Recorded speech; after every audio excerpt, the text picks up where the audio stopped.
Daddy daddy কি হলো, কিছু বলবি? ড্যাডি এক্ষুনি আমার 20 লাখ টাকা লাগবে। টাকা গাছের পাতা নাকি যে তোকে ছিঁড়ে দেবো? ড্যাডি আমি জুয়া খেলাতে হেরে গেছি, আমার এখন 20 লাখ টাকা লাগবে। তুই মদ খাবি, জুয়া খেলে হারবি, সেই টাকা আমাকে দিতে হবে?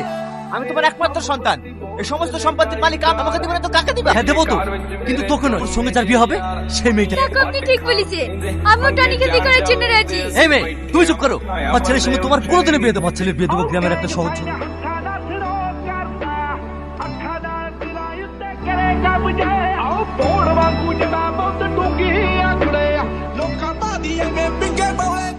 আজ আমি মাল ছাড়া কারো না, এইটুকু খেলে কি নেশা হয়? লাগেনি তো? এই খবরদার তুই আমাকে চাওয়ার চেষ্টা করবি না, আর আমার জায়গার সামনে থেকে উঠে ডার্লিং, চাটা খেয়ে নাও। কি চা বানিয়েছিস? হ্যাঁ, তা কি খাওয়া যায়? খাবারে তোর চা। ও বাবা, ও চলে গেল।